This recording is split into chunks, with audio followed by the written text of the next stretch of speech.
Hola a todos. Hoy nos metemos de lleno en uno de los conceptos, la verdad, más elegantes y cruciales de la medicina moderna, la diana farmacológica. Y ojo, que esto va mucho más allá de la química. Es casi un arte, el de diseñar moléculas con una precisión que de verdad es asombrosa. A ver, pensemos un momento en esto. Tenemos un cuerpo con, billones de células. ¿Cómo es posible que esa pastilla que nos tomamos para el dolor de cabeza sepa exactamente a dónde tiene que ir? Porque no se va al corazón o al pie. Parece magia, ¿verdad? Pues no, no lo es. Es ciencia, pero de una precisión casi de ciencia ficción. Pues aquí está la clave de todo el asunto. La diana farmacológica.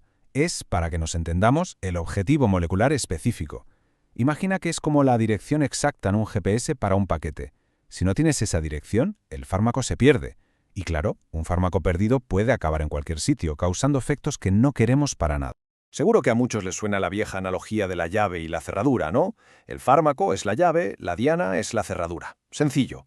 Pero la realidad es mucho, mucho más sofisticada. Hoy en día la idea se parece más a un escáner biométrico de alta seguridad. Ya no es solo encajar, es un diálogo, una conversación molecular, un reconocimiento súper dinámico de un montón de propiedades. Vale, entonces, para entender cómo funciona este escáner biométrico, primero tenemos que ver cómo está construido el objetivo, la diana. Y aquí hay una protagonista absoluta, la que manda en todo, la forma tridimensional de la molécula. Y resulta que la inmensa mayoría de estas dianas son proteínas. Pero cuidado, no pensemos en ellas como algo estático, para nada. Son auténticas nanomáquinas. Máquinas construyen, transportan, se comunican, hacen, todo el trabajo duro dentro de la célula. Son los verdaderos currantes de la vida. Entonces, ¿cómo llega una proteína a tener esa forma tan crucial? Pues es un proceso por pasos. Primero, la estructura primaria. Imaginen un simple collar de perlas. Luego ese collar empieza a retorcerse, formando espirales y láminas. Esa es la estructura secundaria. Pero lo increíble, lo mágico casi, llega con la terciaria. Todo eso se pliega sobre sí mismo hasta crear una forma 3D única y, lo más importante, funcional. Y a veces, para rizar el rizo, varias de estas se unen para formar un complejo gigante, la estructura cuaternaria. Cada paso, cada pliegue, es vital para construir la máquina perfecta. Y aquí llegamos a algo que es, fundamental. La cita lo clava. Si la estructura tridimensional falla, la función biológica se detiene. Es así de simple y de brutal. Un solo error de plegado, un cambio minúsculo y la máquina se rompe. No funciona. Por eso, en el diseño de fármacos, esta idea de que la forma dicta la función es la ley suprema. Bien, si la forma lo es todo, la pregunta es obvia. ¿Cómo la medimos? Y aquí es donde la cosa se pone súper interesante, porque es el punto donde la biología y la computación se dan la mano. Vamos a ver cómo se consigue traducir toda esta complejidad biológica a datos, a números, para poder diseñar fármacos de una forma mucho más inteligente. Claro, no todas las dianas son iguales. Hay como grandes familias, cada una con sus particularidades. Están, por ejemplo, los famosos GPCRs, que son como las antenas de la célula, siempre escuchando a ver qué pasa afuera. Luego tenemos los canales iónicos, que actúan como puertas de seguridad que solo se abren para quien debe.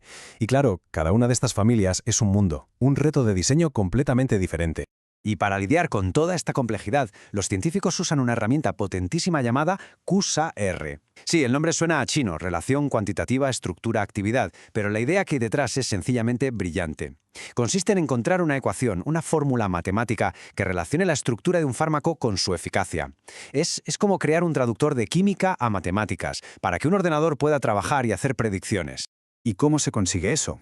Pues a través de lo que se llaman descriptores moleculares. Piensen en ello como crear una huella dactilar digital para cada molécula. Un conjunto de números que dicen cómo es, su tamaño, lo flexible que es, si le gusta el agua o no. Y lo más alucinante es que con esa huella digital se puede predecir si va a funcionar antes siquiera de fabricarla en el laboratorio. Esto significa que se pueden probar millones de compuestos en un ordenador en cuestión de días. Millones. Algo que en el mundo real costaría décadas y una auténtica fortuna. Miren, aquí se ve perfectamente cómo esos conceptos tan abstractos se convierten en algo súper práctico. El peso molecular, por ejemplo, nos dice si la molécula es lo bastante pequeña para colarse por las barreras del cuerpo. El TPSA, su polaridad, que es clave para saber cómo se va a llevar con el agua de nuestras células. Los enlaces rotables nos dan una idea de su flexibilidad. Y el log-P, pues nos dice si va a acabar en la grasa o en el agua. Cada uno de estos números es una pieza crucial del puzzle. Al final, se trata de juntar todas esas piezas. Metes todas estas huellas digitales de cientos de moléculas en un programa, en un modelo matemático, y este aprende. Aprende a ver qué patrones, qué descriptores se repiten en los fármacos que funcionan bien. ¿El resultado? Una especie de fórmula mágica, una ecuación predictiva que le dice a los químicos, oye, si quieres que tu próxima molécula sea un éxito, tiene que tener estas características. Bueno, y ahora vamos a meternos en el corazón del drama. Porque claro, no basta con diseñar un fármaco que funcione y ya está. Esto es una batalla constante, una que se libra a una escala diminuta, atómica. Una auténtica carrera armamentística contra la propia evolución. Dentro de una proteína, digamos que hay dos puntos calientes. Primero está el sitio activo, que es como el centro de operaciones, el motor principal. Un fármaco que se une ahí es un bloqueo directo, como echar un candado en la puerta. Pero luego hay otros lugares, los sitios alostéricos, que son más sutiles. Son como interruptores a distancia. Si un fármaco se une ahí, puede cambiar la forma del sitio activo desde lejos y apagarlo indirectamente. Dos maneras de atacar, pero con el mismo objetivo final. Y para que esto se entienda de maravilla, vamos a un ejemplo real. La guerra contra una bacteria muy conocida, la E. coli. Su talón de Aquiles, o sea, nuestra diana, es una enzima con un nombre un poco raro, MURG. Esta enzima es la que usa la bacteria para construir su armadura, su pared celular. Y claro, si le quitamos la armadura, la bacteria queda totalmente expuesta y muere. Y aquí es donde empieza la carrera armamentística. Al principio todo va genial. Nuestro antibiótico encaja a la perfección en esa enzima MURG, bloquea la construcción de la pared y la bacteria muere. ¡Victoria! Pero las bacterias se multiplican a una velocidad de vértigo.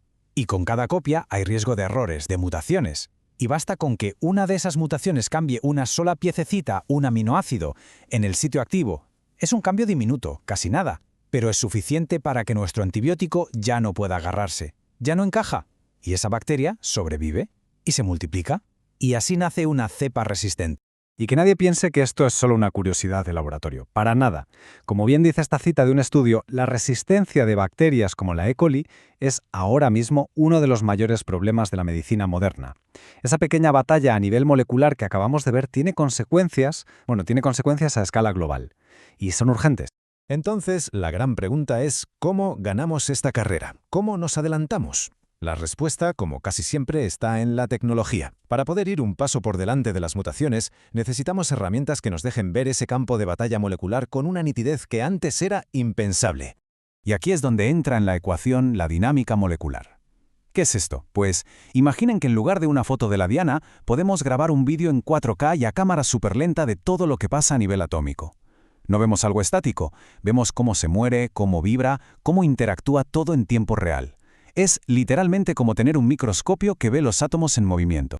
Y la información que sacamos de ahí es brutal. Nos enseñan, por ejemplo, que las proteínas no son bloques de piedra. Respiran, se mueven, se flexionan y nos revelan con un detalle increíble qué fuerzas son las que mantienen al fármaco pegado a su diana. Desde las atracciones más fuertes, las electrostáticas, hasta otras más sutiles, como las fuerzas de Van der Waals. En esencia, nos permiten ver todos los pequeños imanes moleculares que hay en juego y entender cuáles son los realmente importantes para que la unión sea fuerte y duradera. Y con toda esa información, los ordenadores pueden calcular un número mágico, la energía libre de unión, el famoso delta G. ¿Qué es? Pues una nota, una puntuación que le ponemos a la fuerza de esa unión. Cuanto más negativo sea ese número, más fuerte es el abrazo entre el fármaco y la diana. Y esto es un predictor potentísimo. Permite comparar un montón de candidatos en el ordenador y decir, mira, de todos estos, los que tienen más papeletas para funcionar son estos tres. El ahorro en tiempo y dinero es incalculable. Y todo esto nos lleva a una última reflexión. Esta capacidad de ver, de casi tocar y diseñar la materia a esta escala, hace nada era pura ciencia ficción. Hoy es la primera línea en la lucha contra las enfermedades. Si ya estamos diseñando moléculas átomo por átomo, la pregunta es inevitable. ¿Qué seremos capaces de hacer en los próximos años? ¿Dónde está el límite? Sinceramente parece que el único límite es nuestra propia imaginación.